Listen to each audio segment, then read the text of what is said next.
சொல்லுமா. கிருஷ்ணசாமி ஐயாங்க மேம், ஈரோட்லேருந்து கால் பண்ணியிருக்காங்க. அவங்களுக்கு வந்து 65 வயசு ஆகுதுங்க மேம். அவருக்கு வந்து கால் முட்டிக்கும் பின்னாடி வந்து ரொம்ப வலியாக இருக்குன்னு சொல்லியிருக்காருங்க மேம். டாய்லெட்டில் உட்காந்து எந்திரிக்க முடியலன்னு சொல்லியிருக்காருங்க மேம். சேரில் உட்காந்து எந்திரிச்சு கொஞ்சம் நேரம் கூட காலை கீழே ஊனி நடக்க முடியலன்னு சொல்லியிருக்காருங்க மேம். ரைட் சைடில் தான் அந்த வலி அவருக்கு இருக்குங்க மேம். தாங்கி நடக்கிறாருங்களா மேம். அந்த மாதிரி நடக்கும் போது லெஃப்ட்டும் வந்து ரொம்ப இப்போ வலி கொடுக்குற மாதிரி இருக்குது அப்படின்னு சொல்லியிருக்காருங்க மேம். அதில் அக்குபஞ்சரில் ட்ரீட்மெண்ட் இருக்கான்னு சொல்லி கேட்டிருக்காருங்க மேம். நம்ம வீடியோஸ்லாம் நிறைய பார்த்துருக்காருங்க மேம்.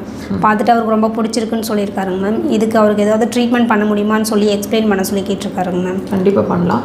எக்ஸாக்டாக வந்து முழங்காலோட பின்பகுதியில் வலிக்குதுன்னு சொல்கிறாராம்மா? ஆமாங்க மேம். ஓகே. இந்த முழங்காலோட பின்பகுதியில் காலை மடித்து நீட்டும் போது நம்ம ஒவ்வொரு ஸ்டெப்பை எடுத்து வைக்கும் போதும் முழங்காலை மடிப்போம் இல்லைங்களா? மடித்து நீட்டி காலை நீங்கள் ஊனும் போது மடியிற இடம் இருக்குது இல்லையா, முழங்காலோட பின்பகுதி, அந்த இடத்துல நிறைய பேர் இப்போ வலியை ஃபேஸ் பண்ணிகிட்ருக்குறாங்க. அந்த மாதிரி வலியில் நீங்கள் இருந்தீங்கன்னா கண்டிப்பாக இந்த பதிவு உங்களுக்கு ஏன்னு புரிய வைக்கும். தெரிஞ்சுக்கலாமா? பொறுமையாக முழுசாக இந்த பதிவை பாருங்கள். இந்த முழங்காலோட பின்பகுதியில் வலிக்குது, டாய்லெட் சீட்ஸில் உட்காந்து எந்திரிக்கும் போது எந்திரிச்ச உடனே நடக்க முடியல, தாங்கி நடக்கிற மாதிரி இருக்குது, ஒரு 10 நிமிஷம் ஆகுது அந்த வலி கொஞ்சம் கொஞ்சமாக நார்மலாகி எடுத்து ஊனி வைக்கிறதுக்கே, இந்த மாதிரி சிரமங்களை நீங்கள் ஃபேஸ் பண்ணிகிட்ருக்கீங்களா? இந்த பாடி, இந்த சைன் உங்கள் பாடி என்ன சொல்ல வருது? என்ன தான் உங்களோட பிரச்சனையாக இருக்கக்கூடும்? மெடிசன்ஸ் எடுக்கிற வரைக்கும் அந்த வலி கம்மியாக இருக்கிற மாதிரி இருக்குது, மெடிசன்ஸ்லேருந்து வெளியே வந்தால் மறுபடியும் வலிக்குது. இதுதானே நீங்கள் ஃபேஸ் பண்ணிகிட்ருக்கக்கூடிய கண்டிஷன்.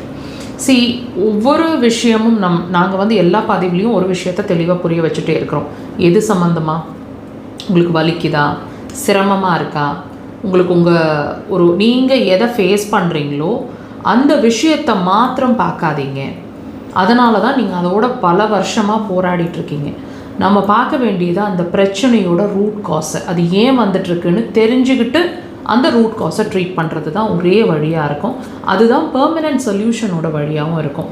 ஸோ அந்த வகையில் இப்போ இந்த முழங்காலோட பின்பகுதியில் ஏற்படக்கூடிய வலி அப்படிங்கிறது உங்களோட சிறுநீர் பை பாதிச்சிட்ருக்கு, சிறுநீர் பையோட எனர்ஜி லெவல் பாதிச்சிட்ருக்கு அப்படிங்கிறத உங்களுக்கு புரிய வைக்க ட்ரை பண்ணிகிட்ருக்கு. அதுதான் முழங்காலோட பின்பகுதியில் இருக்கக்கூடிய வலிக்கு ரீசன். நீங்கள் நல்லா வாட்ச் பண்ணி பாருங்கள். சிறுநீர் பைனா டெஃபினட்டாக யூரின் சம்மந்தமான பிரச்சனை இருக்கணும்.